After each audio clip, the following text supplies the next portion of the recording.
Recording in progress.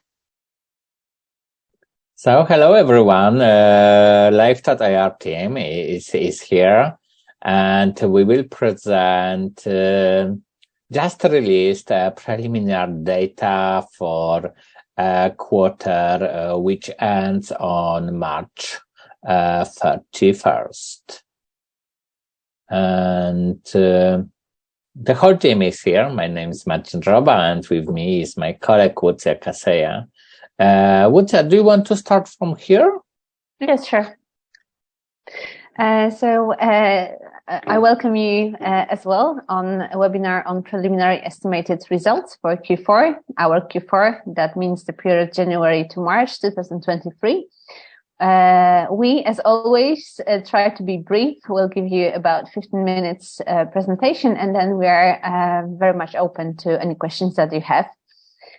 So first of all, and especially because we see the new names, a very brief intro to LiveChat software. We are still LiveChat software, not for very long though. We plan to change the name of the company to Text, both for our US company and the Polish one. When with that comes a new vision and mission for the company, but we still remain as text communication. This is our main focus of the entire company. The key facts about the company as it is now: we are a global software as a service business. That means our main market is the United States, with roughly 40% of the revenues being generated from there, whereas Poland, where we are based, is now slightly more than 1% of the revenues. We operate in business-to-business subscription revenue model. We have a very unique customer acquisition model. That means a lot of different channels that generate the traffic and new customers, and that actually allows us to generate high and sustainable margins. With these margins being high, we are also able to pay out dividends, and we have been paying the dividends for the entire period that we are on the stock exchange. And actually, this year, in 1 week's time, it's more of a interesting fact. In 1 week's time, we will celebrate 9th anniversary of being on the Warsaw Stock Exchange. And when there was an IPO of the company, the price of the share was 18.5 Polish zloty. And now with the most recent interim dividend that we paid out, those dividends are more than 19 Polish zloty. So actually, even with dividends, the investors should be happy.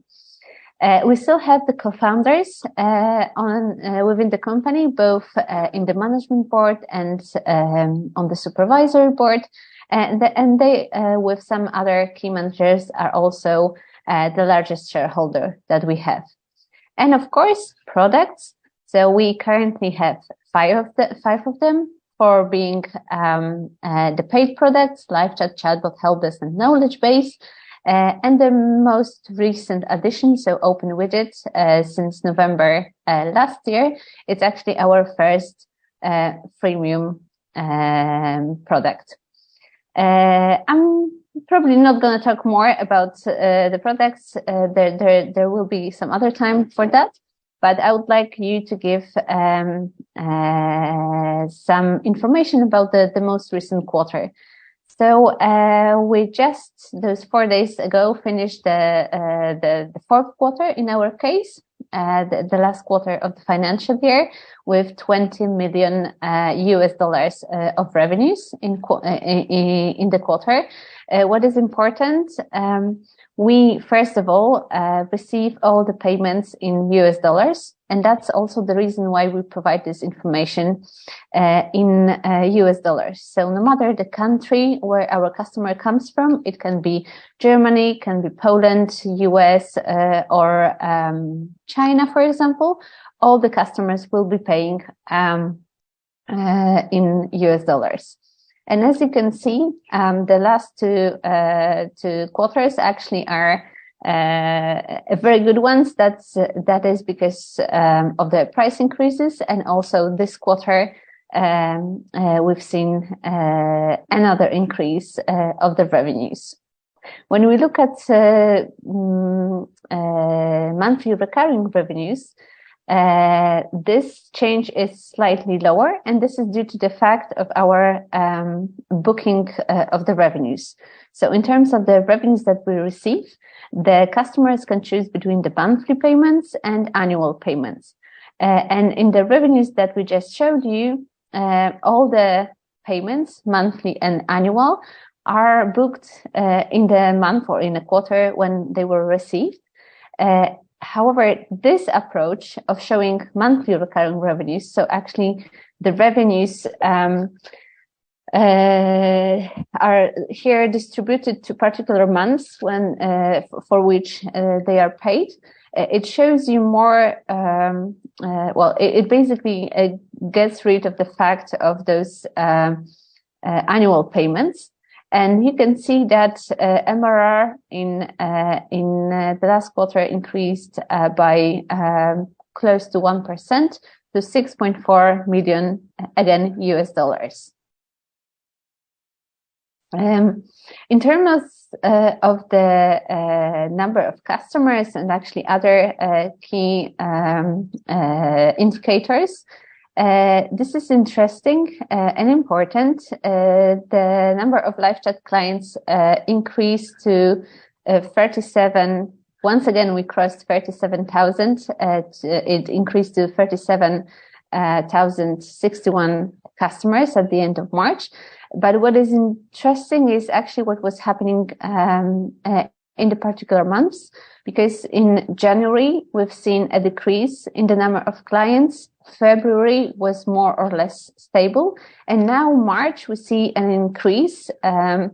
Actually, it was an addition of 216 clients. And it is also important to say that those clients are mostly smaller ones. We'll come back to this when we see the ARPU and initial ARPU graphs. So as you can see, the ARPU right now is on this new level of $160 US dollars, just slightly below that. And again, this is important because we did the price increase in November last year. And we see small fluctuations of ARPU. So in January, ARPU decreased by $2. Then again, it decreased $1 in February. But actually, in March, it increased by $2 US. An important thing here is the fact that I mentioned already that we have quite a lot of small customers coming and also going in March. But actually, the net MRR churn for that particular month was negative. So that means actually the customers were adding more of a business than was taken away with the churning customers. And here, I want also to make this point about small customers coming and going, because you can actually see that when you look at initial ARPU, so the very first payment that our customers make, this remains at and is at much lower levels than those of actual ARPU. We can now go to chatbot. For chatbot, we actually saw similarly to LiveChat an increase in the number of customers. So we now have 2,706 customers active and paying. And with ARPU, in case of chatbot product, it's actually slightly different because we still see that initial ARPU for chatbot is at quite high levels, and actually it adds up to the average level of ARPU. That is on the next slide, if someone is following the slides. So as you can see here, this is important factor adding to ARPU value for chatbot. One more thing though, if you were following the report that we published yesterday, you could see that actually the revenues for chatbots decreased quarter on quarter, but it's two factors are in here. So MRR itself increased by almost 9%. Whereas what made the difference actually were these additional payments that the customers make if they exceed the number of interactions that they have in their pricing plan. So this was actually the case of chatbot. Last quarter, this quite big payments for additional chats, and hence the difference that we see in the revenues now. In terms of the key events, because we are talking about the revenues and the more financials, so actually the revenues increased by 37%. So for the first time, we crossed the level of $20 million as a per quarter. Also, MRR continuously grows. If you compare it to year-on-year figures, this is mainly due to the price increases that we made. But when you look at, because we are already more than a quarter into the price increases, when you actually see how ARPU is, so to say, behaving, we see the stabilization of this parameter. And what is also quite optimistic, we are back to customer growth in case of a LiveChat product. In this LiveChat product, we increased the number of customers by 211. Also for chatbot, it was an increase of over 80 customers for the whole quarter. And from other news, except for the KPIs and the revenues, we slowly transitioned to text.com, and after the acquisition of the domain, we paid out the dividend at the beginning of the year. And something that, if we were not to say that, would definitely come in form of a questions. Our cooperation with OpenAI. Back in February, we signed DPA agreement with OpenAI. And currently, if you look into our products, the first features using ChatGPT technology, OpenAI technology actually, were added to all of the products. And for a summary, that's it. But we are very open to do questions that you might have. Yes, thanks a lot, Lucia. So yes, presenting is good. Answering questions is better. So you can use ask question feature, or just raise a hand feature, and we let you in. Because at this moment I don't see questions. Neither do I. Okay, William. Okay, yes, I will just. I can see two people which are raising hands. So, William, you are the first, and I just trying to. Yes. You should be able to speak. Hello. Hi, can you hear me? Yes, thank you. Hello. Thanks for the call, guys. So two questions from me. First, on customer additions, you added around 200 customers net to the LiveChat platform. Just wanted to know, could you give us the gross figure for this quarter? And maybe just comment if if you see momentum continuing. That's my first question. And then second, just at the bottom of this slide here, you say first features have been added using OpenAI technology. If you could just describe these new features that you're adding, and maybe also describe what you're seeing with your competitors. I've noticed that HubSpot have also released a demo for AI integrated CRM. So it'd be great if you could just describe that. Thank you. Great, thank you. Of course, OpenAI is a lot to speak about in this area. So let me start with the first questions. We never disclosed gross figures, but I try to put more light on that, because that's interesting thing.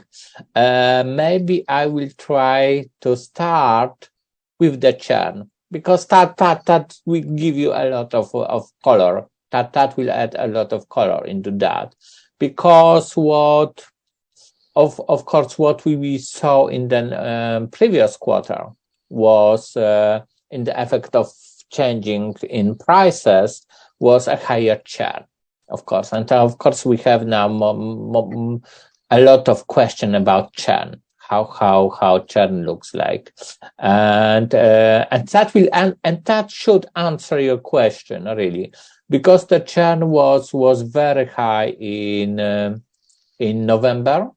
It was like in the area of the 4% versus usual 3%, and then till the February every month was better. So actually the February was almost back to this 3%. So that looks good. And then we saw an increase of the churn back in March. And then very interesting thing, when you look at the March, that was absolutely the best, a very good month in the terms of the net additions. So actually the fact is that there was a huge rotation, and the high churn above 3.5%. So it's very high, historically, very high churn was more than offset by the inflow of the new customers. So not giving exact figures, the gross addition was lower at the beginning of the year, and it really was really high in the March. Geographically, if you look at the geography, it was led by the US and by Asia markets, which is interesting. But even more interesting is that when you look at the initial churn, if you look at the initial churn, if you check the initial churn, you will see that it was very low, and the whole RPU, the average RPU was up. It was very good month. So actually, what was happened during March, a very interesting thing, a huge rotation among small customers and upselling, a nice upselling, a nice revenue retention and upselling in the area of big customers. So I hope I put some more light on that matter. And OpenAI, I mean a huge area. Ucha, do you want to start this difficult theme? Sure. So maybe I'll also combine it with a question that we have, a written question. So do we have any initial thoughts on how ChatGPT is improving our offerings, or is it too soon? So actually what we have included into our offerings are rather small features helping the customers to either automate the work that they do, or as for a knowledge base product, for example, to actually start using the product. So they are a very, very cool features, and we are happy that we have them. But it has not changed yet the whole offering. So this is where we are now. We still have a lot of work to do into the future on our products, and how it compares with this of the competition. Some of them were already working for the last couple months on ChatGPT 4. So you might have seen Intercom or LivePerson products that also incorporate AI and ChatGPT. So this offering, it is actually this, well, not time of the year, but time in the history that all of the companies, to more or less extent, will be using AI. We see that on the Polish markets, with the Polish companies, that they start to implement AI into their business, and this will be exactly the same in our field, even more. Maybe I can say that our industry was the first one impacted because of the chat in the name.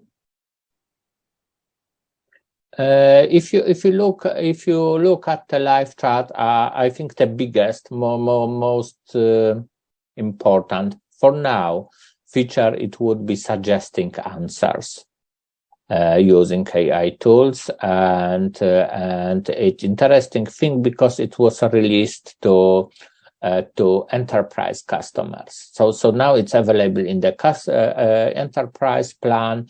Probably it will be deployed also for business plan. So for us, for now, having some AI features could be a tool which could help us to give some more value in this bigger, more expensive plans, and to try to migrate some, for example, team plan users to business plans. In the very important, actually, the very important OpenAI fueled feature was deployed to knowledge base, because actually it solves the biggest problem we had with knowledge base. So knowledge base is all about creating some articles, some knowledge, and the problem was no one really had time or energy to do that, to write this knowledge, and actually now you can jump in the knowledge base and start to create articles using this technology. Just add some key points, and the articles actually is created by AI, which is very nice. Of course, knowledge base is a small product for us, but I think that's the biggest change in that huge change for that product, because really that was the biggest problem. So for us, I think we try to look at the bigger picture, and definitely when we think about AI, not only about OpenAI but AI, it's more about some vision. It's how it changed our view, what we are thinking about future of online communication, what we're thinking about automation. So on the text.com, that is our vision, and also very interesting, I think, vision for chatbot,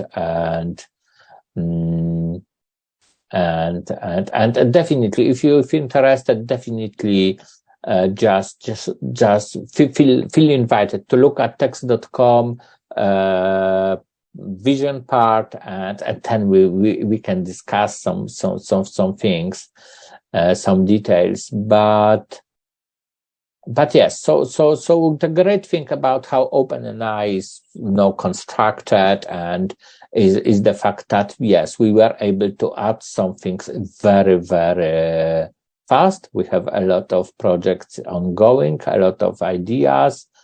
Probably some of the big competitors can be ahead of us, but at the same time, I think it's about some philosophy. I mean, you can just be addition to OpenAI.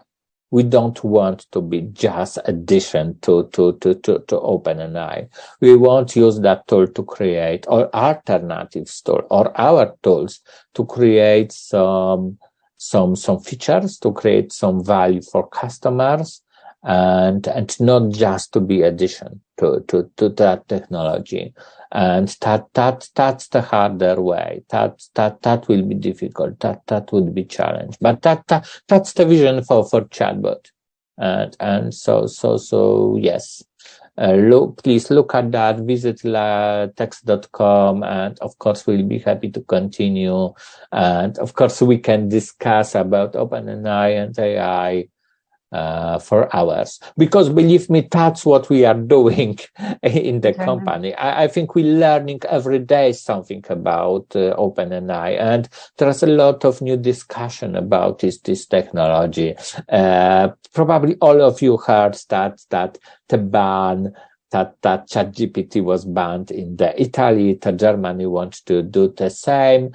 And of course, from our perspective, that's not important, because that ChatGPT was banned, not the AI technology. But if you look at but now you can see how safety of the data is important, how cautious you should be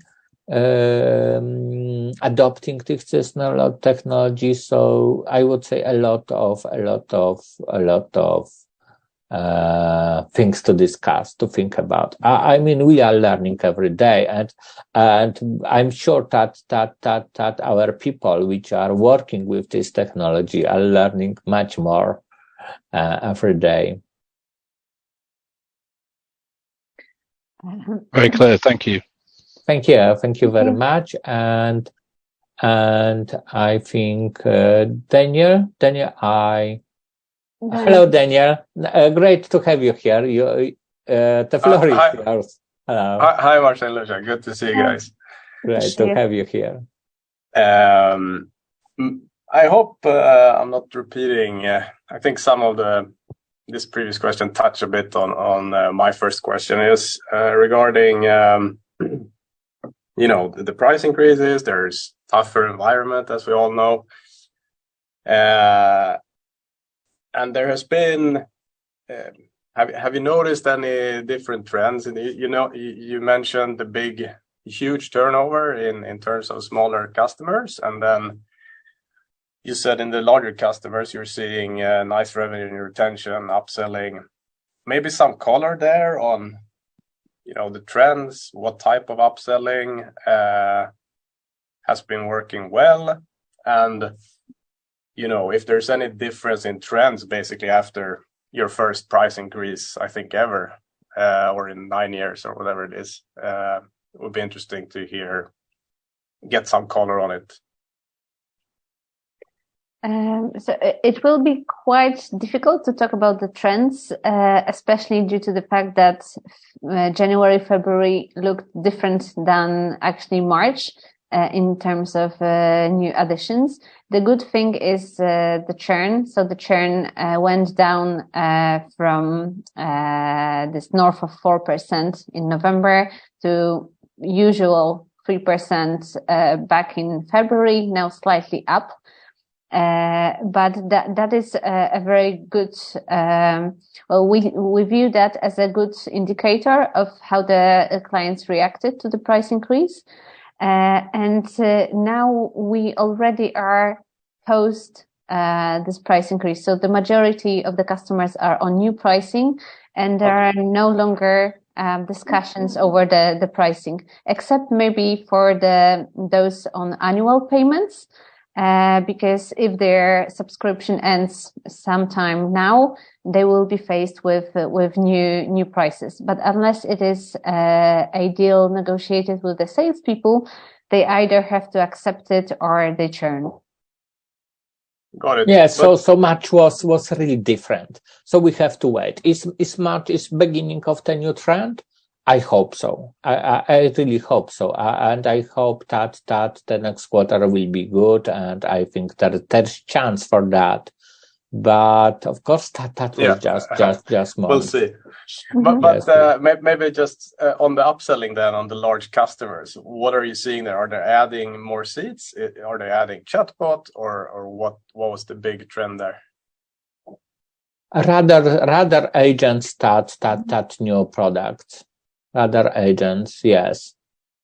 More LiveChat agents, basically. Yes. This goes well with what we see with like how the customers behave in time. So if they adopt, and especially the bigger ones, they increase the number of agents with increased business as they have.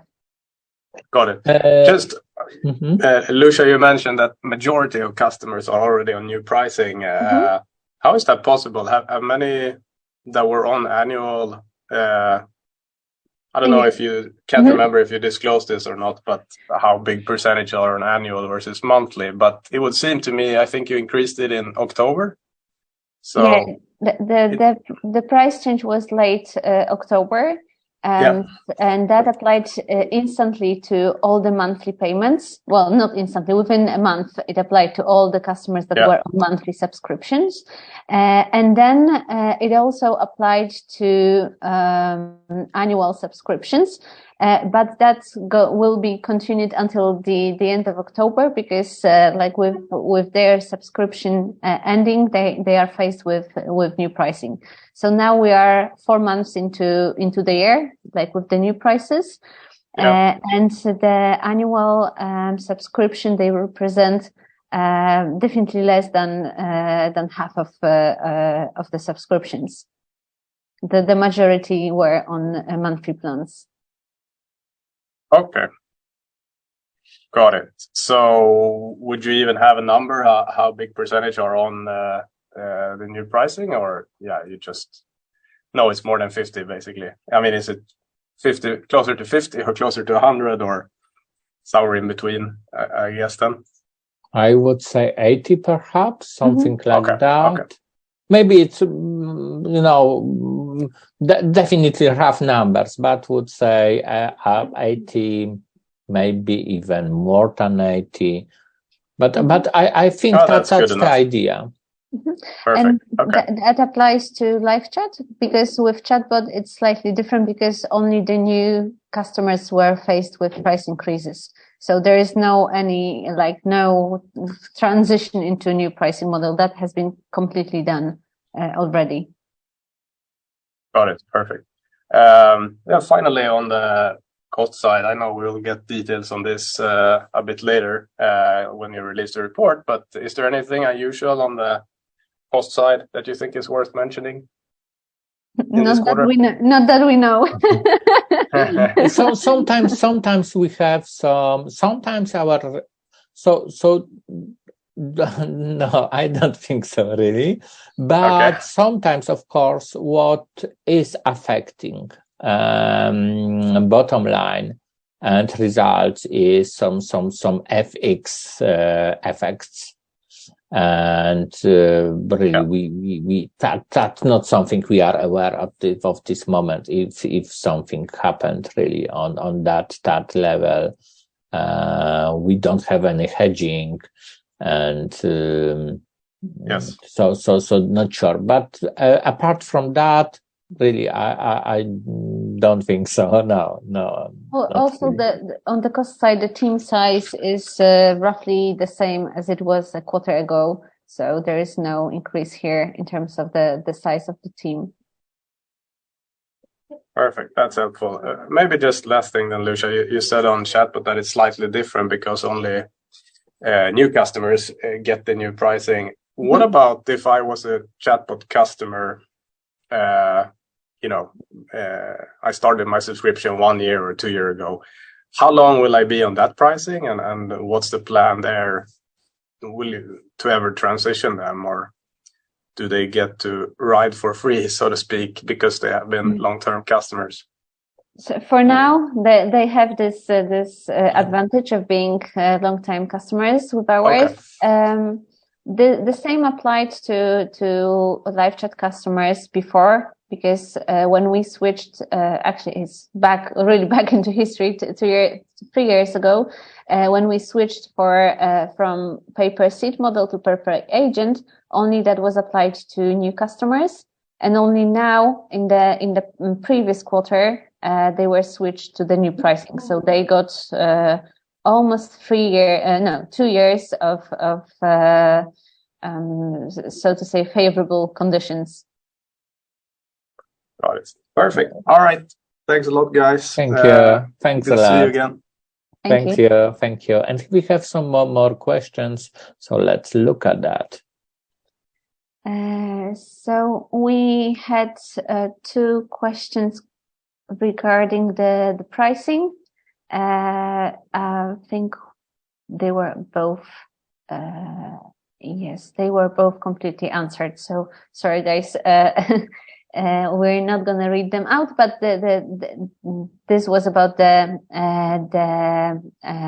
effect of the price adjustments on the customers. Of course, if you don't feel that your question was really answered, so let us know. So let us know. Definitely. We had one about number of the customers, about transition to new prices, and yes. So that was so. If you don't feel that we answer, let us know. So the next question is, hi guys, have you seen any weaknesses in the current market where existing customers are deciding to reduce their investment in products such as LiveChat because their demand is reducing and they need to reduce their costs in anticipation of a future economic downturn? We've seen that effect already since mid of the last year. So some of the customers were saying that, especially those that were churning, were churning because of closures of their businesses. That we've seen this particular reason was up as compared to the past, but most recently, I don't think we've seen that as the changing factor really. So I think that the March was something quite opposite. The March itself. I mean, March was really different. When you look at the new business, new customers, it looks like, yes, that the smaller organizations are now in play, and maybe bigger guys are waiting or try just want to see what will happen, what about new possibilities, new features. We've definitely, we always had some customers which I would say were ever active when it comes to managing their licenses. So some of them tend to change the number of the agents daily, for example, to manage the cost. I don't think it's now at this moment, as for today, there is more of organization who thinks like that, who works like that. So the answer is, well, March really was different. It was really something opposite. but looking at the new business, we still, I would say, January was better when it comes to bigger organization. And January usually is, because some of the companies check, look, tried some solution at the end of the year, and they waited with the decision, with agreements to the beginning of the new year. So January was better. March was honestly a very good month for us. But if you think about initial RPO, about new customers, not so great.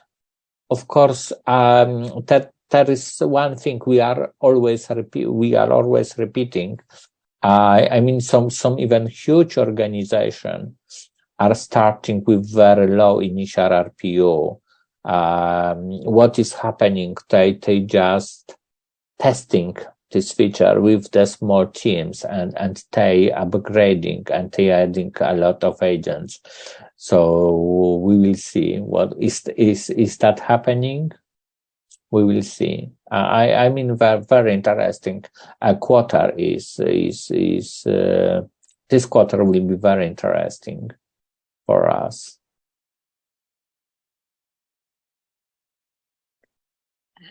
So the next question comes from Max Stenberg. Does the end customer see any results of the integration of OpenAI's technology in your products yet? Could you give us an example of one of your customer where you can, one can see this? Actually, you won't see it as the end customer, because the solutions that these features that we implemented for with using AI is actually to automate the work of agents. So, for example, in LiveChat, you can once you write an answer to a question from the customer, you can use AI to make this answer sound more friendly, more formal, shorter, longer. These are types of things that an agent can do. And from the side of the end customer, he or she just gets the answer. So it is about how quickly and how well the agent answers to end user, but it is not seen by the end user. So yes, for example, we are using LiveChat, we can now see some suggestions how to start conversation. For us, it's not very useful, because, probably our chats looks a little bit different. The topics are different than the usual ones. But yes, now, especially agents in the enterprise customers can see some tools. I would like suggestions and like this help with style and tone of the answers. So I would say nice feature, a really nice features. Is that breakthrough? Probably that depends on the customers, on the agents. But yes, but it's that I think it's something useful. I'm not saying that we are overly excited because we have a more excited idea and the whole vision, but that's something which was really adopted very, very fast. And saying that, a lot of our competitors are also very, very fast when it comes to adding some solution. The next question from anonymous attendee, for ChatGPT enabled offerings, do you also get an ARPU uplift for offering this? Is higher ARPU more than enough to offset any costs paid to ChatGPT? So actually, we do not charge more for these AI features currently. They are depending on the plan, as Marcin mentioned. For example, enterprise clients in LiveChat are faced with AI features, and that may be also introduced for the business plan, but it is not paid additionally. And indeed, the cost that we have to pay to OpenAI, it is an additional cost that we will have to bear as of now. The thinking that we have is using AI and using ChatGPT in the future will actually make the work of agents even more automated than it is now. And even if it offers more automation and actually reduces the time or the number of agents that the end client, our customers would have to have, that could be the reason for price increases for offerings with AI in the future. So the bottom line is today we're still not talking about huge money, big money, and that very reasonable cost of experiments, and in some cases we are ready to take this cost on us. It can be reasonable because we have to use that technology to create additional value for the customers. And saying that, I think the reaction of the customers to recent cost price increase means that most of them are willing to pay for the value. If the value will be there, I think there will be no problem with the price. And strategically speaking, percentage point of the margin, more or less, is not so important. The important is at this moment to create the value for the customers. And maybe it sounds like marketing, but it's not. I mean that's the very important. That's the most important thing.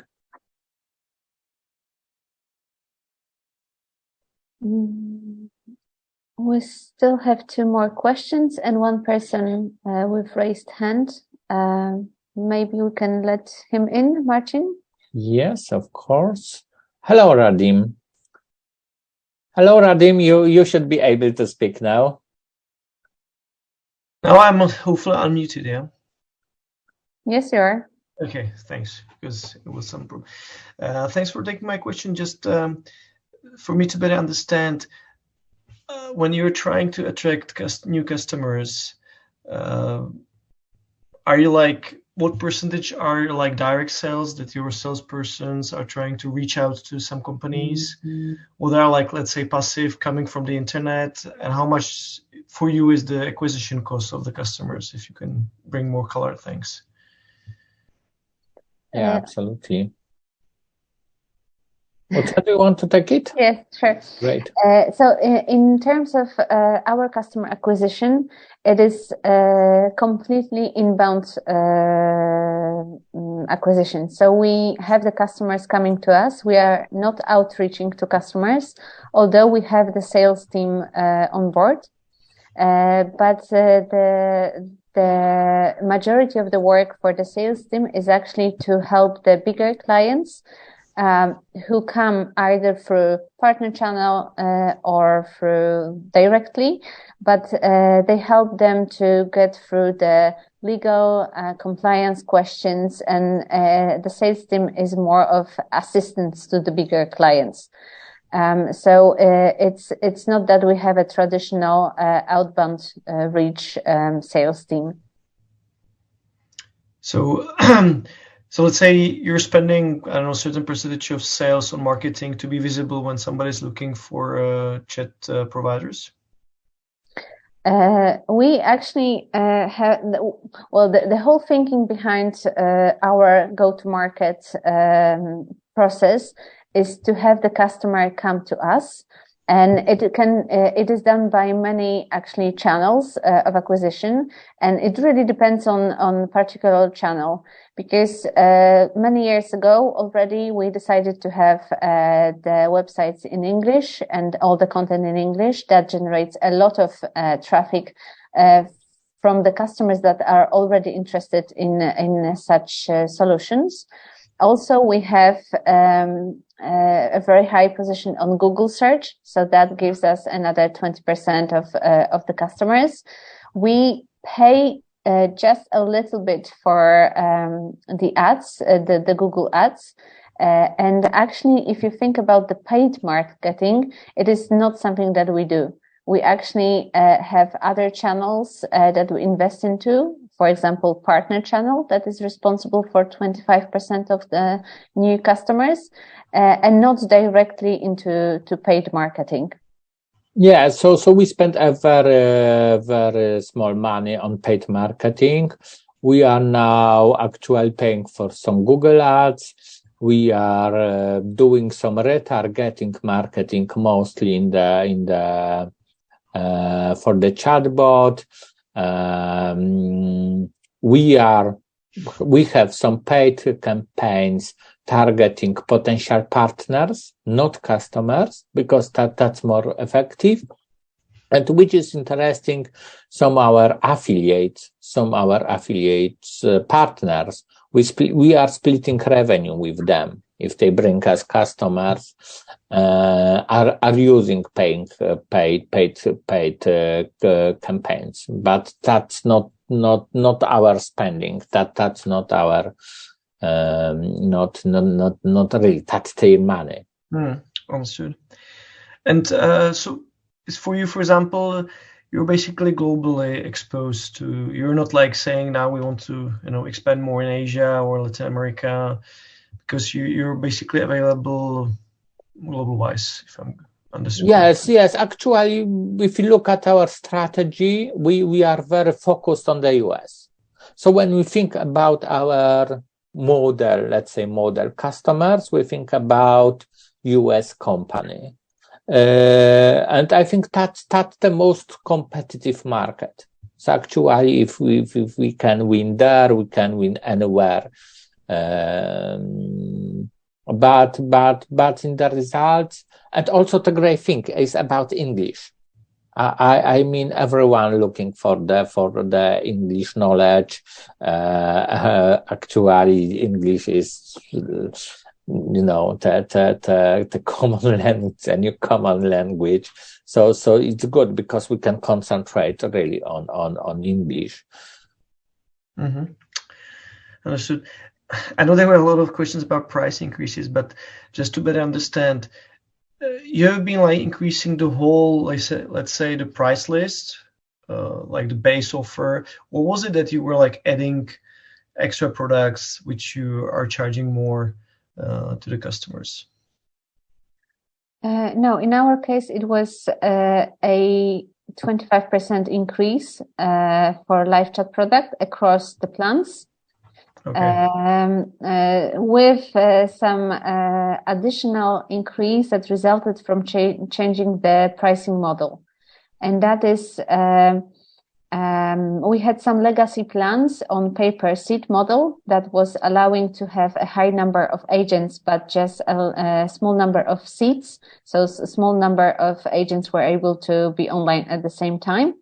That was our legacy plan from 2020. And in the past quarter, in November late October, 2022, we switched everyone except for just a very small number of customers to the new pricing model. So now everyone pays per agent. Mm.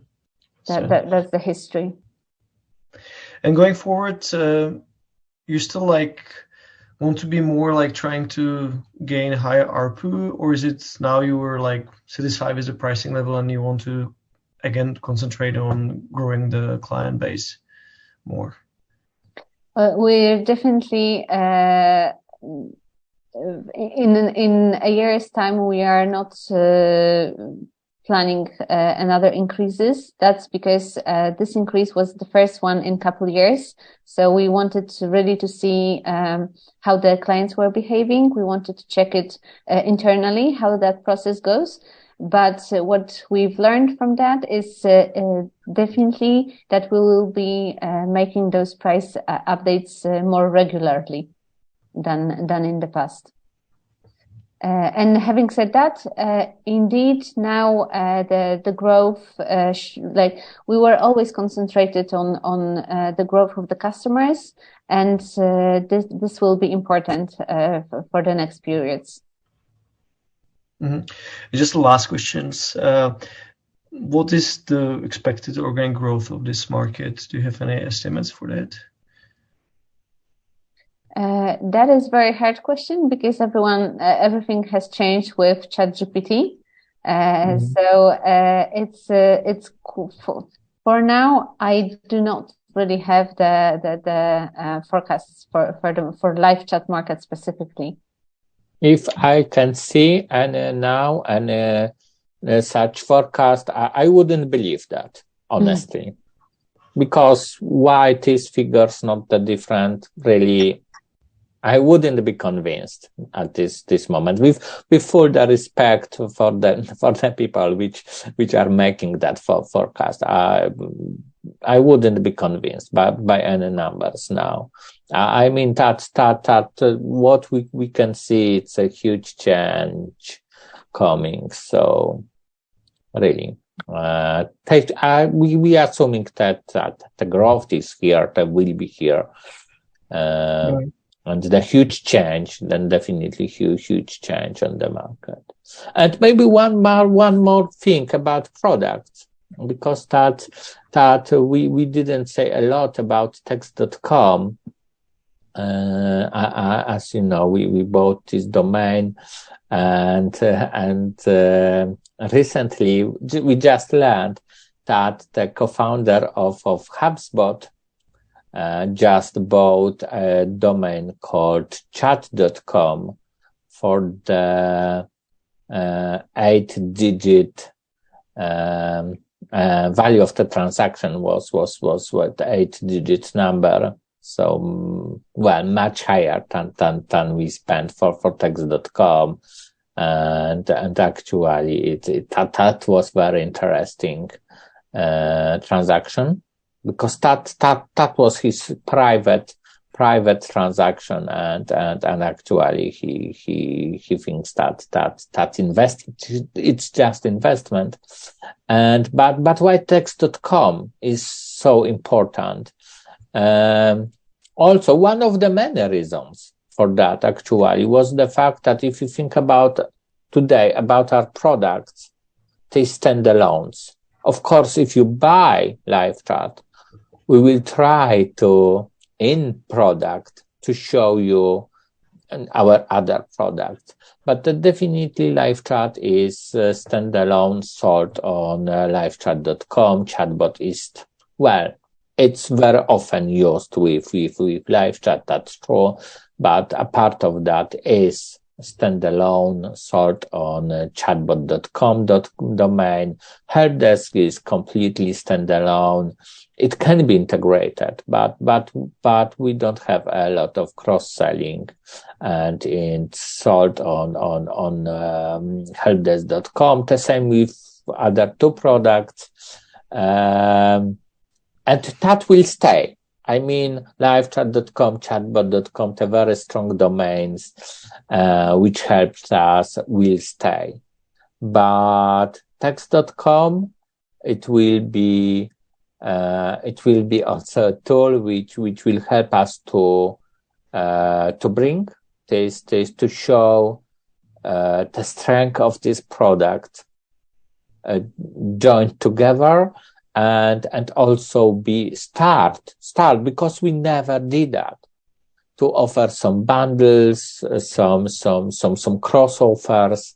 So that should be definitely, that should be an opportunity for us. Fair enough. Thanks very much. Thank you. So we have another question from Jose Bayona. Would LiveChat's capital allocation change if the economy goes into an economic downturn? Would you accumulate more cash flow? Would you do anything different than you are doing now? Well, I don't think so. Honestly, I don't think so. I mean, our current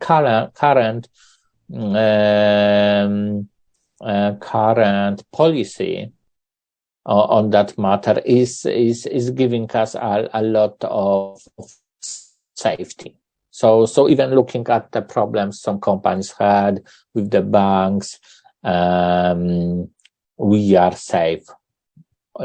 Hopefully that's nothing. That's not something we expect. But even if with some problems in the environment, we are really safe. We can actually finance ourselves even in the situation of some troubles. We don't plan to any M&As. So I don't think so. We that's definitely that situation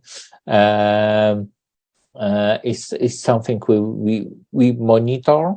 That's something we will observe, but honestly, it looks that our strategy, our very, I would say, conservative approach to the business.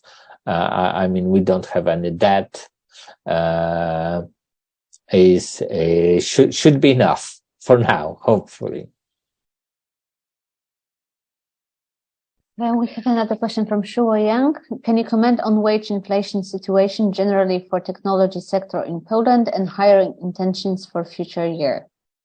Actually, in Poland, the highest wage inflation for the IT sector, I think it's over. Though what we are faced with is high inflation in general in Poland, which is close to 20%.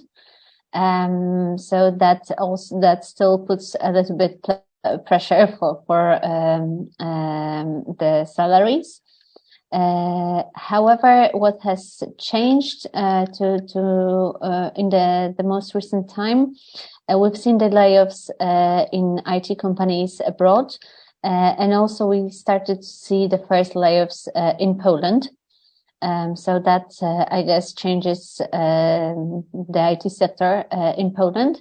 But in terms how it affects our company, not that much, because we've already couple quarters ago, we decided to have this kind of a soft limit on the size of the team of 310 people. And what has been happening in the most recent months is the fact that although some of the people, there is a rotation in the company, but we now hire more of people with machine learning knowledge and specialists in data, in AI, rather than other positions. So in terms of the impact on our company, it won't be definitely this impact won't be because of the size of the team, but because of inflation in general in Poland, but also the composition of the team will slightly differ, and definitely those people with machine learning skills will be much better priced than some other people. And the next question, at least for now, is: do you think OpenAI is a competitor or a partner for LiveChat? Could OpenAI use some technology like external plugins in GPT-4 and connect them to customer data to provide a better chatbot? Is this a potential risk for LiveChat? I think that no, this guy are now working, are concentrated, even after looking at some latest interview with some Altman. I think that they rather concentrated on things like future of the mankind, that on small current business. And I think it's also from business point of view, it's for them, it's would be more reasonable to be partner of almost all or majority of the providers than be just one of them, even the best one. That's what I think. But also, I think, of course, it's obvious when we can think about ChatGPT, we think about communication online, and we can think about LiveChat at other companies in their area, Intercom, Zendesk, and etc. But it's definitely, I think that mistake. You should think about all companies around the world. I mean, in Poland here we had in the morning the call of company called Grupa Pracuj. It's in I would say, yeah, work agency, and they preparing solution based on OpenAI, and I think everyone can look at that and think how everyone now can think how to use this technology. So, of course, having in mind all the challenges and threats which are coming with that. So no, honestly, I don't think so. But the whole situation, the whole change we will witness on our market is obviously a huge threat. I mean, that's a huge change. The big chance for the whole industry, definitely. But the change is coming with a threat. I mean, a lot of other companies are doing the same thing. What we are doing. The good thing I think we can keep our advantages, because our biggest advantages is not the live chat itself. It's not the basic functionality. It's something which is added on top of that, the whole service, the quality, reliability, additional feature, UI, safety of the data, customer experience, integration with different channels of communication, possibility to gather information in the one place. So I would say that the answer is no, but so sorry for that saying that.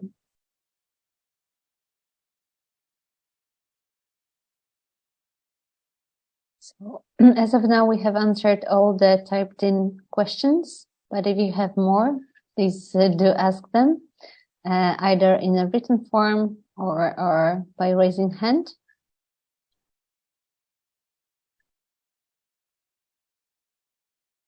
I don't see anything.